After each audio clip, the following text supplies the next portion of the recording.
Hello and welcome back to Ask the Accountant podcast Pitstops at Accountex London 2025. And joining me today is a gentleman called Dil. Now, Dil, you're fairly new to this industry. Yeah, indeed. First Accountex, so I'm looking forward to finding out more about you and what your company's doing and why you're interested in our little industry. Right. So, let's get started. First question, who are you and what do you do? My name's Dil Green. I'm a co-founder of a startup, a fintech called Local Loop. And Local Loop is basically aimed fairly and squarely at the small and medium enterprise sector, particularly, as the name suggests, in local regions, or that could also be sort of industry locals if they were not geographic. But yeah, and making their intertrade much more efficient, rewarding them trading with each other. And you can see why in a local area, everyone's keen on rebuilding local economies, particularly after COVID. Go local, support local small businesses. Shorter supply chains, bigger resilience, all those things. Yeah. So how do you do that? How is what you're doing rewarding local trade? Right. So essentially what we learned about 2-3 years ago and have been working to build since is a way of taking sets of invoice data from large numbers of businesses and finding out the patterns in that invoice data, which mean they can clear as much debt as possible with some of it with no cash at all and other amounts where you're using what cash is available as efficiently as possible. Okay. You're going to ask me how we do that? Yes. I'll tell you. Yeah. How do you do that? How do we do that? Well, we make it as simple as possible for businesses to join. It's a simple app. You sign up and simply you just connect your accounting software. Okay, so you talk to QuickBooks, Xero, Free Agent, Sage. Well, at the moment we've got a live integration with Xero, but we've got a really nice back-end piece of software which essentially it understands invoices inside itself and it can translate into the language of any of those. Right. So we're going to be having a whole host of integrations, and that in a way is a bit of tech which as a back office bit of tech we can also maybe sell to other fintechs, but that's a side issue. But yeah, we want to make it as easy as possible, no matter how you do your accounting, to send us your invoices as you issue them, because we're interested obviously in the unpaid invoices. So we take your invoices and we make a picture of your business and your invoices. That's not that exciting, but we've got those from all the other businesses that are members as well. And if you imagine what that picture looks like, there's a lot of stars in the galaxy. They're all connected up by lines. Yeah. And those lines are all unpaid invoices. Now, what is amazing is that at any one time, you add those lines up, they're 1% of the GDP of that group, which is a lot of money. Yeah. It's all floating around, waiting to be paid. So, okay, how do we help our members with that? Because we can see the whole network, we can see patterns that you can't see as an individual. Yeah. And obviously from the name, the patterns we look for are loops. Yeah. So imagine you and me are the only members of Local Loop. Yeah. And you owe £10 and I owe £10. Yeah. And neither of us have got any money. So you look at the group, you say, oh, there's a total debt in that group of £20 and it's not going to be paid. But, oh, I owe £10 to you and you owe £10 to me. Yeah. Of course, we both know that. And so we just shake hands. Yeah. Right off the invoices. Right. Well. So that group, which had a loop in it, a loop of 2, went from £20 unpayable debt to 0 debt. Services tendered. Right. Yep. For services tendered, exactly. So now both of us have got more spending power. We might spend another £10 with each other. Yep. Yeah. And we've also got better balance sheets because we've got no debt. Yeah. So that's a really trivial example. So we're literally taking technology, going back to how businesses used to work with each other back in the day. 100%. I'll do your bookkeeping in return for you doing this for me. Right. And no cash trades hands. We raise invoices for tax matters. Absolutely. But ultimately, each one counters each other. And that was all very much how it used to be done back in the day. 100%. We've got introduction to a finance for businesses written in about 1900. The first thing it says is, as you all know, the thing that you want to do most is not use cash Yeah. to do your trade. And in fact, it goes back to the medieval period. Merchants would go to these big trade fairs, European trade fairs. They would travel a long way. They didn't want to carry gold with them. There wasn't much international currency. And they would trade away, and they would just write down all the deals. At the end of the trade fair, they'd all go off to the pub, and they'd hand the books to these special clerks who had all these clever techniques for finding out the loops. Right. So the thing about the I'll do this for you and you do that for me is it's a one-to-one deal. Yeah. But the real economy, the loops are bigger. Whereas And if you we put a can't see third 'em. person in, he owes me £10. Yeah. I owe you £10, and you owe him £10. Yeah, That loop can be closed yeah. by intertrading, basically. Yeah. But if I owe that guy over there £10, you never heard of him. Yeah. He owes her £10, she owes him £10, and he owes you £10, and you owe me £10. That loop is invisible to all of Yes. us, but it's visible to Local Loop. And we have a pretty sophisticated algorithm that not only finds loops, it finds the best possible set of many possible alternative loops Right. that clears the most debt Okay. without money. Right. And what is proven is that between 10 and 15% of the debt in a reasonably dense trading network can be just deleted without cash. Right. And then we can go further. But that's a good No, enough that's- start. That makes it a lot clearer. I hope so. Yeah. Yeah. It's how it used to work back in the day. Yeah. So Yeah. Brilliant. And we have got a video. We can share the link of that explained a bit Brilliant. and a bit, Yeah. a bit of graphics in it. But, fantastic. Okay, so your first event at Accountex. yeah. Sure. What's your first impressions? Well, it's probably about as big as I thought, but it's pretty clear that the whole of accounting's gone digital, shall I say. There's almost nothing here that isn't digital. Yes. And I suppose quite an interesting thing, because we care about small businesses are still waking up to digital accounting. Yeah. Our first few invoices that we collected from friends of the project just to trial things, they were sending us PDFs Right. and Word documents. Yeah.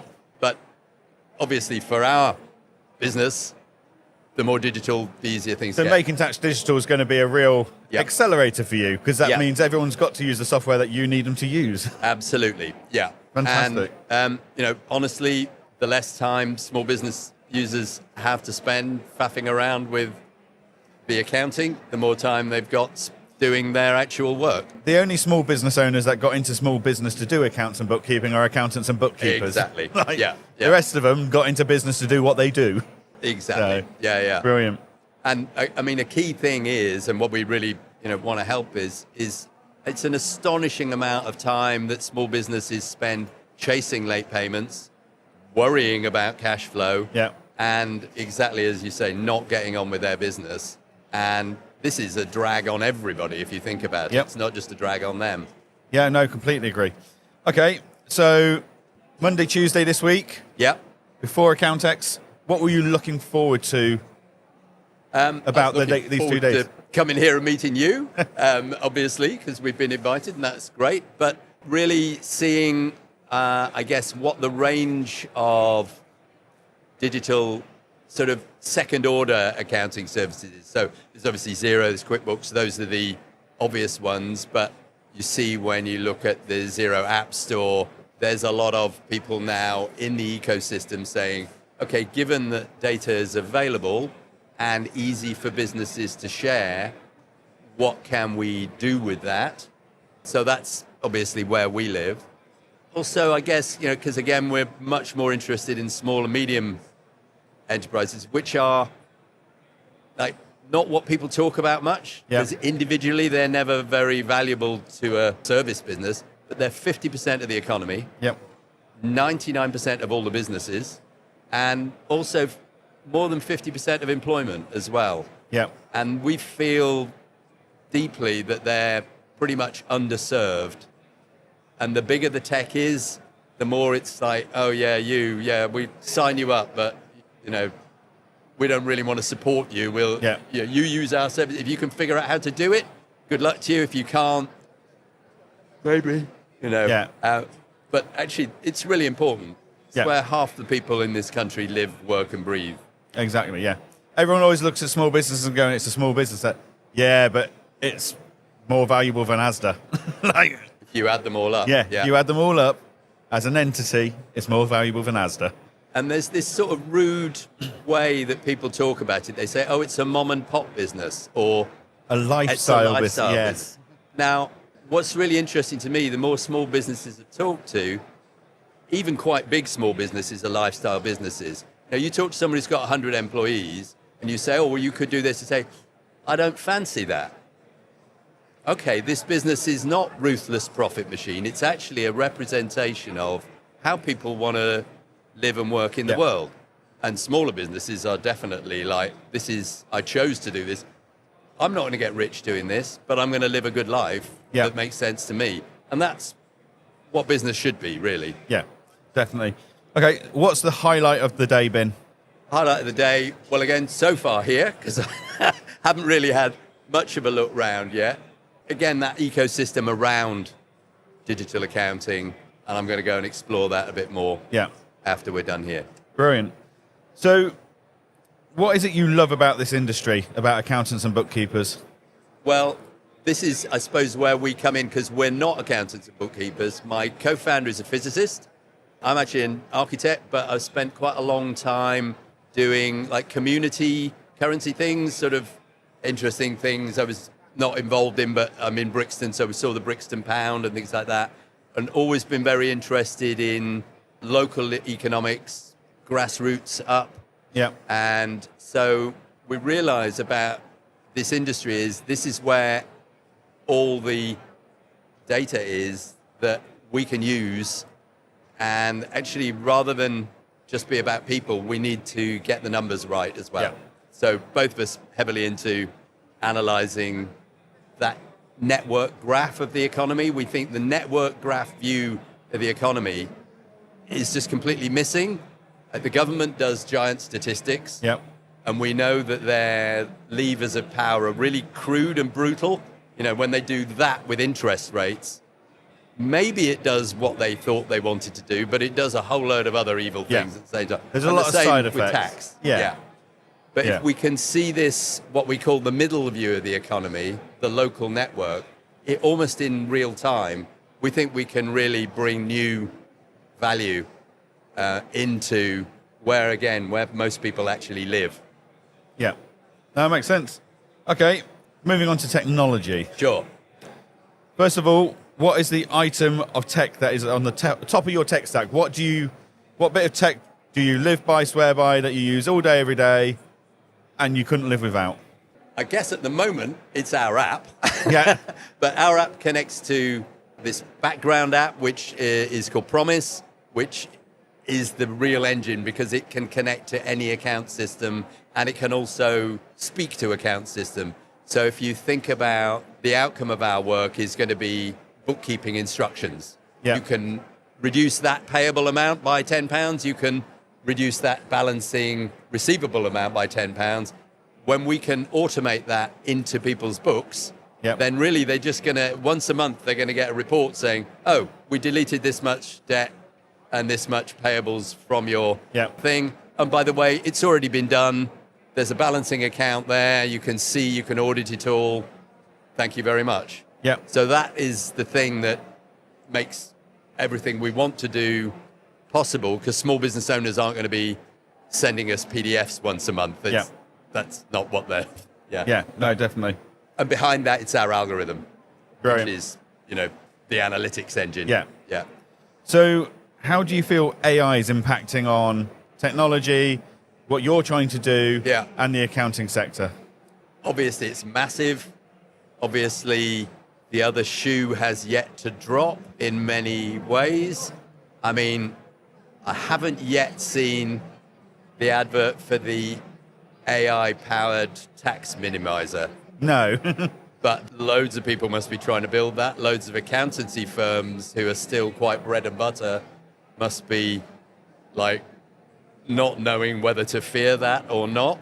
Yeah, I think the majority of the industry is actually, they're looking at AI and going, it's not going to replace me because there still needs to be a human interaction here.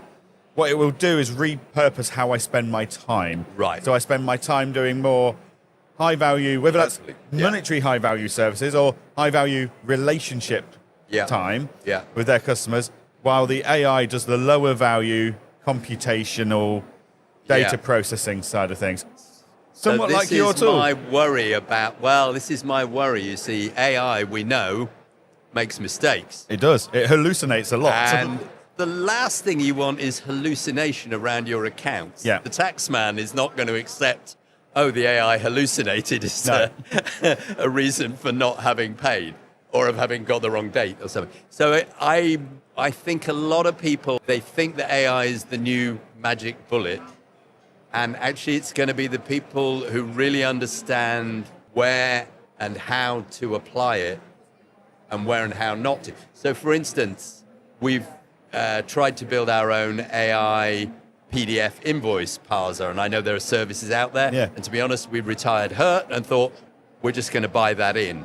Because to get to the degree of accuracy that we want, you can get 90%, pretty much by asking ChatGPT to do it. Yeah. But 90% ain't going to cut it. And there's going to be a lot of people suddenly saying, but that last 5% is going to be more effort than the first 90% to achieve. And is it worth us spending that amount? Yeah. So I think there'll be limits. The space to watch. Yeah. Indeed. Yeah. Definitely. Cool. Okay. So thank you very much for joining us on this little interview. Thank you for having me. You're very welcome. If you would like to explain to our viewers, which are accountants and bookkeepers, Sure. how they can get in touch with you, what you're trying to achieve by working with them, the camera over there with the red light is your portal to our audience. Brilliant. Thank you. Right. And I'll probably end up repeating a little bit. That's absolutely fine. You carry on. Great. Okay. Hi, I'm Dil Green from Local Loop. Local Loop is a service particularly aimed at small and medium businesses who are hopefully your customers. And it's aimed at helping them pay and get paid more easily, even when cash is tight. And we do that basically by having a look at a whole set of outstanding invoices as if it was a big graph, solving that graph, looking for opportunities for multilateral offset, clearing, and we can also make very good use of available cash to pay multiple debts. And there's a whole set of techniques around that. And it's very simple to implement in books. And of course, bookkeepers and accountants are at the sharp end of altering people's books and helping them make best use of their cash. So we'd love to talk to you. Probably the easiest way is have a look at Local Loop Merseyside.co.uk. Look us up on LinkedIn, Local Loop Merseyside. We'd love to hear from you. Thank you very much. Brilliant. Thank you very much, Dil. I don't know whether it's too short, too long. No, that's fantastic. Right? Yeah. Cool. Brilliant. Well, thank you very much for tuning into this episode. As always, if you like the episode, drop a like. If you want to see all the other episodes, check out the YouTube channel and make sure you subscribe for any future episodes that we've got coming up. Thank you very much, and we'll see you all in the next episode.